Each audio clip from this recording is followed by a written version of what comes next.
ಎಲ್ರಿಗೂ ನಮಸ್ಕಾರ. ಎಸ್ಬಿಕೆ ಕನ್ನಡ ಯೂಟ್ಯೂಬ್ ಚಾನಲ್ಗೆ ನಿಮಗೆ ಸ್ವಾಗತ. 19 ಸೆಪ್ಟೆಂಬರ್ 2024 ಕರೆಂಟ್ ಅಫೇರ್ಸ್ ಅನ್ನ ಈಗ ನೋಡ್ತಾ ಹೋಗೋಣ. ಅದಕ್ಕೂ ಮುಂಚೆ ಕಳೆದ 20 ತಿಂಗಳ ಪ್ರಚಲಿತ ವಿದ್ಯಮಾನಗಳ ನೋಟ್ಸ್ ಏನಾದ್ರು ಬೇಕು ಅಂದ್ರೆ ಪರ್ಚೇಸ್ ಮಾಡ್ಬೋದು. ಈ ವಿಡಿಯೋದ ಡಿಸ್ಕ್ರಿಪ್ಷನ್ ಅಲ್ಲಿ ನಿಮಗೆ ಮಾಹಿತಿ ಇದೆ. ಇಲ್ಲೇ QR ಕೋಡ್ ಅನ್ನು ಕೊಟ್ಟಿದ್ದೀನಿ, ಸ್ಕ್ಯಾನ್ ಮಾಡಿ ಈ ಒಂದು ಜಿಮೇಲ್ ಐಡಿಗೆ ಅಥವಾ ಈ ಒಂದು ಅಫಿಷಿಯಲ್ ವಾಟ್ಸಪ್ ನಂಬರ್ಗೆ ಸ್ಕ್ರೀನ್ಶಾಟ್ ಅನ್ನು ಸೆಂಡ್ ಮಾಡಿದ್ರೆ ನಿಮಗೆ ಸಾಫ್ಟ್ ಕಾಪಿಯನ್ನು ಕಳಿಸ್ಕೊಡ್ಲಾಗುತ್ತೆ. ಸೊ ಈ ರೀತಿ ಇದೆ. ಆಗಸ್ಟ್ ತಿಂಗಳದ್ದು ಸಪ್ರೇಟಾಗಿ ಸಿಗುತ್ತೆ. ಅದನ್ನು ಬಿಟ್ಟರೆ ಕಳೆದ ವರ್ಷದ್ದು ಈ ವರ್ಷದಿಂದ ಆಗಸ್ಟ್ ತನಕ ಕಂಪ್ಲೀಟ್ ನೋಟ್ಸ್ ನಿಮ್ಗೆ ಅವೈಲೇಬಲ್ ಇರುತ್ತೆ. 20 ತಿಂಗಳ ನೋಟ್ಸ್ ಬೇಕು ಅಂದ್ರೂ ಕೂಡ ಅವೈಲೇಬಲ್ ಇರುತ್ತೆ. 1000 ಪುಟಗಳಿರುತ್ತೆ ಸಾಫ್ಟ್ ಕಾಪಿ. ಇತ್ತೀಚೆಗೆ ಸುದ್ದಿಯಲ್ಲಿ ಕಂಡುಬರುವ ಸುಭದ್ರಾ ಯೋಜನೆ ಯಾವ ರಾಜ್ಯದ ಅತಿ ದೊಡ್ಡ ಮಹಿಳಾ ಕೇಂದ್ರಿತ ಯೋಜನೆಯಾಗಿದೆ? ಉತ್ತರ ಪ್ರದೇಶ, ಒಡಿಸ್ಸಾ, ಬಿಹಾರ, ರಾಜಸ್ಥಾನ. ಪ್ರಶ್ನೆಗೆ ಸರಿಯಾದಂಥ ಉತ್ತರ ಒಡಿಸ್ಸಾ. ಪ್ರಧಾನಿ ನರೇಂದ್ರ ಮೋದಿ ಅವರು ತಮ್ಮ 74ನೇ ಹುಟ್ಟುಹಬ್ಬದಂದು ಒಡಿಸ್ಸಾದಲ್ಲಿ ಸುಭದ್ರಾ ಯೋಜನೆಯನ್ನ ರೈಲ್ವೆ ಮತ್ತು ಹೆದ್ದಾರಿ ಯೋಜನೆಗಳೊಂದಿಗೆ ಪ್ರಾರಂಭಿಸಿದ್ದಾರೆ. ಈ ಸುಭದ್ರಾ ಯೋಜನೆಯು ಮಹಿಳೆಯರ ಸಬಲೀಕರಣದ ಗುರಿಯನ್ನು ಹೊಂದಿದ್ದು 21ರಿಂದ 60 ವರ್ಷ ವಯಸ್ಸಿನ ಅರ್ಹ ಮಹಿಳೆಯರಿಗೆ 5 ವರ್ಷಗಳಲ್ಲಿ 50,000 ರೂಪಾಯಿಗಳನ್ನು ಈ ಒಂದು ಯೋಜನೆ ಮೂಲಕ ನೀಡಲಾಗುತ್ತೆ. 1 ಕೋಟಿಗೂ ಅಧಿಕ ಮಹಿಳೆಯರು ಈ ಒಂದು ಪ್ರಯೋಜನವನ್ನು ಪಡೆಯಲಿದ್ದು 25 ಲಕ್ಷ ಮಹಿಳೆಯರಿಗೆ 1,250 ಕೋಟಿ ರೂಪಾಯಿಗಳು ಖರ್ಚಾಗಲಿದೆ. ಕ್ರಮವಾಗಿ 2,800 ಕೋಟಿ ಮತ್ತು 1,000 ಕೋಟಿ ರೂಪಾಯಿಗಳ ರೈಲ್ವೆ ಮತ್ತು ಹೆದ್ದಾರಿ ಯೋಜನೆಗಳನ್ನು ಈ ಯೋಜನೆ ಜೊತೆ ಪ್ರಧಾನಮಂತ್ರಿಗಳು ಉದ್ಘಾಟನೆ ಮಾಡಿರ್ತಾರೆ. ಇತ್ತೀಚೆಗೆ ಸಶಸ್ತ್ರ ಸೀಮಾ ಬಲ SSBಯ ಮಹಾನಿರ್ದೇಶಕರಾಗಿ ಯಾರು ನೇಮಕಗೊಂಡಿದ್ದಾರೆ? ಸರಿಯಾದ ಉತ್ತರ ಅಮೃತ್ ಮೋಹನ್ ಪ್ರಸಾದ್. ಒಡಿಸ್ಸಾ ಕೇಡರ್ನ ಹಿರಿಯ ಭಾರತೀಯ ಪೊಲೀಸ್ ಸೇವೆಯ ಅಧಿಕಾರಿ ಅಮೃತ್ ಮೋಹನ್ ಅವರನ್ನ SSBಯ ಮಹಾನಿರ್ದೇಶಕರನ್ನಾಗಿ ನೇಮಕ ಮಾಡಲಾಗಿದೆ. ಅವರು ಪ್ರಸ್ತುತ CRPFನ ವಿಶೇಷ ಮಹಾನಿರ್ದೇಶಕರಾಗಿ ಸೇವೆ ಮಾಡ್ತಾ ಇದ್ದಾರೆ.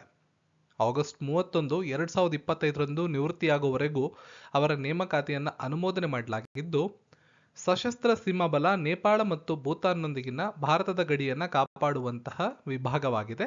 ಗಡಿಯಾಚೆಗಿನ ಅಪರಾಧ ಮತ್ತು ಕಳ್ಳಸಾಗಣೆಯನ್ನು ತಡೆಯುವಂಥ ಪಡೆಯಾಗಿದೆ.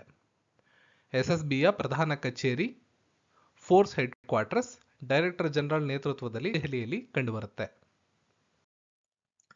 ಇತ್ತೀಚೆಗೆ ಇಂಡಸ್ ಎಕ್ಸ್ ಶೃಂಗಸಭೆಯ 3ನೇ ಆವೃತ್ತಿ ಎಲ್ಲಿ ನಡೆಯಿತು? ಪ್ರಶ್ನೆಗೆ ಸರಿಯಾದ ಉತ್ತರ ಯುನೈಟೆಡ್ ಸ್ಟೇಟ್ಸ್.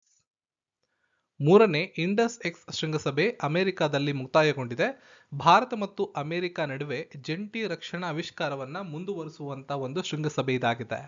ಇದನ್ನ 2023ರಲ್ಲಿ ಭಾರತದ ಪ್ರಧಾನಮಂತ್ರಿ ಅಮೆರಿಕ ರಾಜ್ಯದ ಭೇಟಿಯ ಸಮಯದಲ್ಲಿ ಪ್ರಾರಂಭ ಮಾಡಲಾಗಿತ್ತು.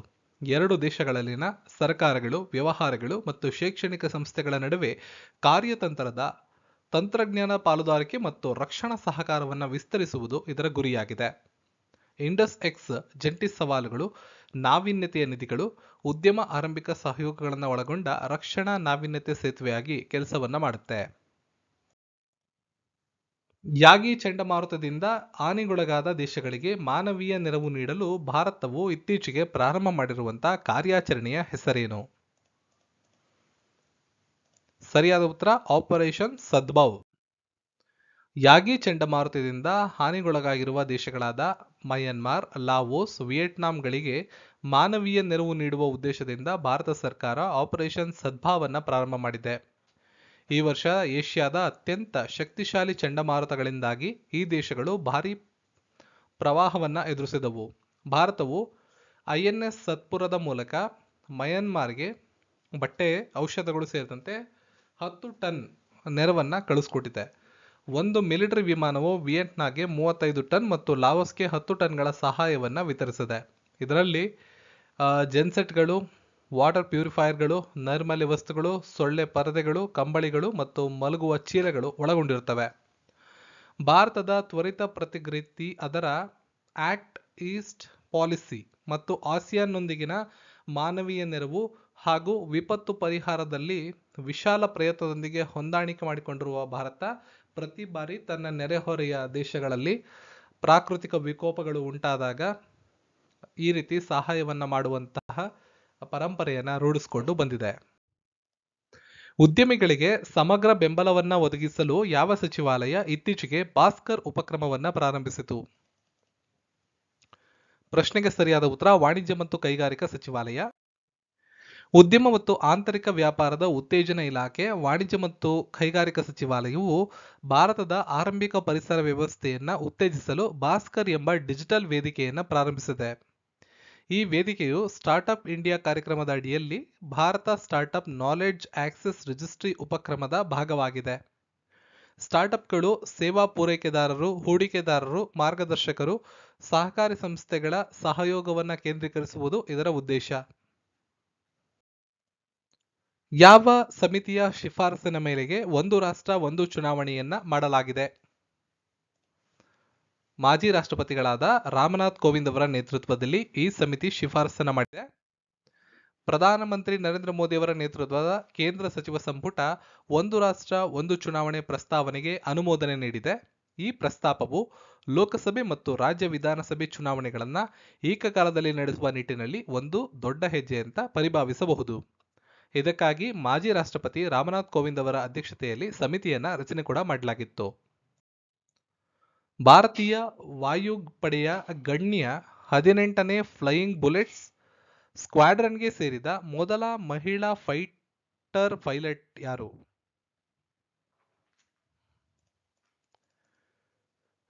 ಸೊ ಈ ಪ್ರಶ್ನೆಗೆ ಸರಿಯಾದಂತ ಉತ್ತರ ಮೋಹನ್ ಸಿಂಗ್. ಸ್ಕ್ವಾಡ್ರನ್ ಲೀಡರ್ ಮೋಹನಾ ಸಿಂಗ್ ಅವರು ಭಾರತೀಯ ವಾಯುಪಡೆಯ ಗಣ್ಯ 18ರ ಫ್ಲೈಯಿಂಗ್ ಬುಲೆಟ್ ಸ್ಕ್ವಾಡ್ರನ್ಗೆ ಸೇರಿದ ಮೊದಲ ಮಹಿಳಾ ಫೈಟರ್ ಪೈಲಟ್ ಆಗಿದ್ದಾರೆ. ಅವರು ಭಾರತದ ಸ್ಥಳೀಯ made in India LCA Tejas fighter ಜೆಟ್ಗಳ ಸ್ಕ್ವಾಡ್ರನ್ಗೆ ಕಮಾಂಡರ್ ಆಗಿದ್ದಾರೆ. ಜೋಧಪುರದಲ್ಲಿ ಇತ್ತೀಚೆಗೆ ನಡೆದ ತರಂಗ ಶಕ್ತಿ ವ್ಯಾಯಾಮದಲ್ಲಿ ಮೋಹನ್ ಸಿಂಗ್ ಭಾಗವಹಿಸಿದರು. ವಾಯುಮಂಡಲದ ಅಲೆಗಳ ಪ್ರಯೋಗವು ಯಾವ ಬಾಹ್ಯಾಕಾಶ ಸಂಸ್ಥೆಗೆ ಸಂಬಂಧಪಡುತ್ತದೆ? Important question. ಸರಿಯಾದ ಉತ್ತರ ನಾಸಾ. ಅಮೆರಿಕದ ಬಾಹ್ಯಾಕಾಶ ಸಂಸ್ಥೆ ನಾಸಾವು ವಾಯುಮಂಡಲದ ಅಲೆಗಳ ಪ್ರಯೋಗ ಪ್ರಾರಂಭಿಸಲು ಸಜ್ಜಾಗಿದೆ. ಇದು ಬಾಹ್ಯಾಕಾಶ ಹವಾಮಾನದ ಮೇಲೆ ಪ್ರಭಾವ ಬೀರುವಲ್ಲಿನ ನಿರ್ಣಾಯಕ ಅಂಶವನ್ನ ತನಿಖೆ ಮಾಡಲು ವಿನ್ಯಾಸಗೊಳಿಸಲಾಗಿದೆ. ಇದರಿಂದ ಭೂಮಿಯ ವಾತಾವರಣದ ಪರಿಸ್ಥಿತಿಗಳನ್ನು ನಿಖರವಾಗಿ ತಿಳಿಯಬಹುದಾಗಿದೆ. ಅಧ್ಯಯನದ ಗಮನವು ವಾಯುಮಂಡಲದ ಗುರುತ್ವಾಕರ್ಷಣೆಗಳ ಅಲೆಗಳ ಮೇಲೆ ಇರುತ್ತದೆ. ಸ್ಕ್ವಾಡ್ ಸದಸ್ಯ ದೇಶಗಳ ವಿದೇಶಾಂಗ ಸಚಿವರ ಶೃಂಗಸಭೆ ಇತ್ತೀಚೆಗೆ ಎಲ್ಲಿ ನಡೆಯಿತು? ಜಪಾನ್ನ ರಾಜಧಾನಿ ಟೋಕಿಯೋದಲ್ಲಿ ನಡೆದಿದೆ. ಸ್ಕ್ವಾಡ್ ಅಂತ ಹೇಳಿದ್ರೆ ಭಾರತ, ಆಸ್ಟ್ರೇಲಿಯಾ, ಜಪಾನ್ ಮತ್ತು ಅಮೆರಿಕ ಇವು 4 ಸದಸ್ಯ ರಾಷ್ಟ್ರಗಳು ಕ್ವಾಡ್ ಸದಸ್ಯ ರಾಷ್ಟ್ರಗಳಾಗಿರ್ತವೆ. ಇತ್ತೀಚೆಗೆ ಜಪಾನ್ನ ಟೋಕಿಯೋದಲ್ಲಿ ಕ್ವಾಡ್ ದೇಶಗಳ ವಿದೇಶಾಂಗ ಸಚಿವರ ಶೃಂಗಸಭೆ ನಡೆಯಿತು. ಭಾರತದ ವಿದೇಶಾಂಗ ಸಚಿವರಾದ S ಜೈಶಂಕರ್ ಇದರಲ್ಲಿ ಭಾಗವಹಿಸಿದ್ರು. ಆಯಾ ದೇಶಗಳ ವಿದೇಶಾಂಗ ಕಾರ್ಯದರ್ಶಿಗಳು ಕೂಡ ಭಾಗವಹಿಸಿದ್ರು. ಉದಾಹರಣೆಗೆ ಅಮೆರಿಕದ ವಿದೇಶಾಂಗ ಕಾರ್ಯದರ್ಶಿ ಬ್ಲಿಂಕೆನ್, ಆಸ್ಟ್ರೇಲಿಯಾದವರು ಪೆನ್ನಿ ವೋಂಗ್, ಜಪಾನಿನ ಯೋಕಾ ಕಮಿಕಾವಾ ಇವರು ಶೃಂಗಸಭೆಯಲ್ಲಿ ಭಾಗವಹಿಸಿದ್ರು. ದೇಶಗಳ ಗಡಿ, ಸಾರ್ವಭೌಮತೆ, ಪ್ರಜಾಪ್ರಭುತ್ವದ ಮೌಲ್ಯ, ಮಾನವ ಹಕ್ಕುಗಳ ರಕ್ಷಣೆ ಮುಂತಾದ ವಿಷಯಗಳ ಬಗ್ಗೆ ಪ್ರತಿಪಾದನೆಯನ್ನ ಈ ಒಂದು ಶೃಂಗಸಭೆಯಲ್ಲಿ ಮಾಡಲಾಯಿತು. ಆರ್ಕಾ ರಕ್ಷಕ್ ಮತ್ತು ಆರ್ಕಾ ಅಬೇದ್ ಇವೆರಡು ಯಾವ ಬೆಳೆಯ 2 ತಳಿಗಳಾಗಿವೆ? ಇದು ನಮ್ಮ ಟೊಮೊಟೊ ಬೆಳೆಯ ತಳಿಗಳಾಗಿವೆ. ಬೆಂಗಳೂರಿನಲ್ಲಿರುವ ಭಾರತೀಯ ತೋಟಗಾರಿಕೆ ಸಂಶೋಧನಾ ಸಂಸ್ಥೆ ಹೈಬ್ರಿಡ್ ಟೊಮೊಟೊ ಸಸಿಗಳನ್ನು ಅಭಿವೃದ್ಧಿಪಡಿಸಿದೆ. ದೇಶದಲ್ಲಿ ಟೊಮೊಟೊ ಬೆಳೆ 1 ಕೆಜಿಗೆ 80ರಷ್ಟು ಆಗಿರುವ ವೇಳೆ ಹೊಸ ಪ್ರಭೇದಗಳ ಅಭಿವೃದ್ಧಿಯಾಗಿದ್ದು, ಆರ್ಕಾ ರಕ್ಷಕ್ ಮತ್ತು ಆರ್ಕಾ ಅಬೇದ್ ಅನ್ನೋ ತಳಿಗಳು ಟೊಮೊಟೊಗಳನ್ನ 3 ವಾರಗಳ ತನಕ ಆ ಟೊಮೊಟೊಗಳನ್ನ ಈ ಪ್ರಭೇದಗಳನ್ನ ಬಳಸಬಹುದಾಗಿದೆ. ಸೊ ಮುಂದೆ ಎಲ್ಲರೂ ನೀವು ಇವೆರಡು ಅಕ್ಷರಗಳನ್ನ ಕೇಳಿದ್ರೆ, ಇವೆರಡು ಪದಗಳನ್ನ ಕೇಳಿದ್ರೆ ಇದು ಟೊಮೊಟೊ ಬೆಳೆಯ ತಳಿಗಳು ಅಂತ ನಿಮಗೆ ಗೊತ್ತಿರಬೇಕಾಗತ್ತೆ.